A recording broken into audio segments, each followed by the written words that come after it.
Hello again. Welcome to day 3 of week 14 of year 2 of the Religious Education Initiative. We're continuing our way through the Gospel of Mark. Last time we saw Jesus and his disciples start across the sea and encounter a severe storm which the Lord calmed with a word.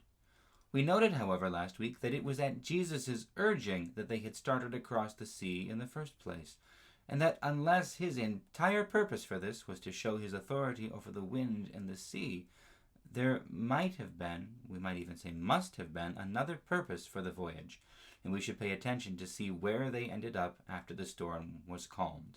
So today we're going to see where Jesus was going. This is the beginning of chapter 5. They came to the other side of the sea, to the country of the Gerasenes, and when he had stepped out of the boat, immediately a man out of the tombs with an unclean spirit met him. He lived among the tombs, and no one could restrain him any more, even with a chain, for he had often been restrained with shackles and chains, but the chains he wrenched apart, and the shackles he broke in pieces, and no one had the strength to subdue him.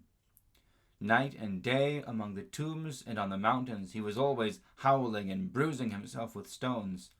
When he saw Jesus from a distance, he ran and bowed down before him, and he shouted at the top of his voice, "What have you to do with me, Jesus, Son of the Most High God? I adjure you by God, do not torment me." For he had said to him, "Come out of the man, you unclean spirit." Then Jesus asked him, "What is your name?"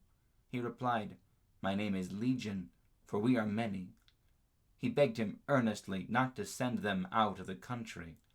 Now there on the hillside a great herd of swine was feeding, and the unclean spirits begged him, "Send us into the swine, let us enter them." So he gave them permission, and the unclean spirits came out and entered the swine, and the herd, numbering about 2,000, rushed down the steep bank into the sea, and were drowned in the sea. The swineherds ran off and told it in the city and in the country. Then people came to see what it was that had happened. They came to Jesus and saw the demoniac sitting there, clothed and in his right mind, the very man who had had the legion, and they were afraid. Those who had seen what had happened to the demoniac and to the swine reported it. Then they began to beg Jesus to leave their neighborhood. As he was getting into the boat, the man who had been possessed by demons begged him that he might be with him. But Jesus refused and said to him, "Go home to your friends and tell them how much the Lord has done for you and what mercy he has shown you." And he went away and began to proclaim in the Decapolis how much Jesus had done for him, and everyone was amazed. The evangelists clearly think this is one of the most important stories, because this is one that appears in all three of the synoptic gospels, that Jesus crosses the sea for the sole purpose, apparently, of finding this man and driving these demons out of him. And we should understand this is a dual purpose. Jesus is crossing the sea. Remember, we have to remember he was the one who said, "Let's cross the sea, go over to the other side." And he calmed the storm on the way. But as soon as he gets out of the boat, this demon-possessed man meets him. He comes down to him, and Jesus commands the demons to leave, and the demons try to argue, and Jesus says, Go into the pigs, that's fine." And then the pigs rush down the bank and drown in the sea, and the demons end up cast out of everything because they killed them. But as soon as the man is cleansed, they put clothes on him, he's in his right mind, but the people from the whole region around, they come and they want Jesus to leave. So he crosses over, he drives out the demon, and the people tell him to leave. So the only thing he does on that side of the lake, of the sea, is drive out the demons. He comes to destroy the power of these demons over human beings, to drive them out, to subdue them, to defeat them, and he comes to free those that have been enslaved and restore them to the right mind and to right relationship, to communion with God.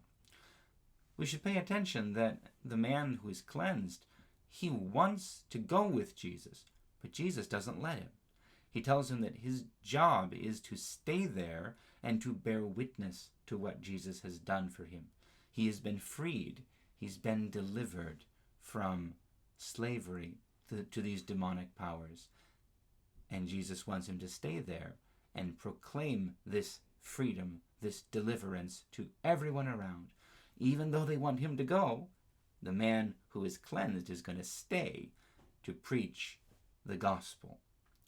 So, we could take a number of lessons from this. It's always good to remember that sin is nothing to play around with. It's no joke. It's nothing to take lightly. Sin leads to death. Full stop. The demons who are possessing this man, they are destroying him, but they're destroying him slowly because he's a human being. He's higher. He's a higher being than the pigs. As soon as the demons possess the pigs immediately destroy themselves. So sin's progress in destruction is slower in human beings, but it still works to the same end. This is why Jesus comes to deliver us from slavery to sin and to demons, and to offer us, to call us to righteousness and communion with him and everlasting life.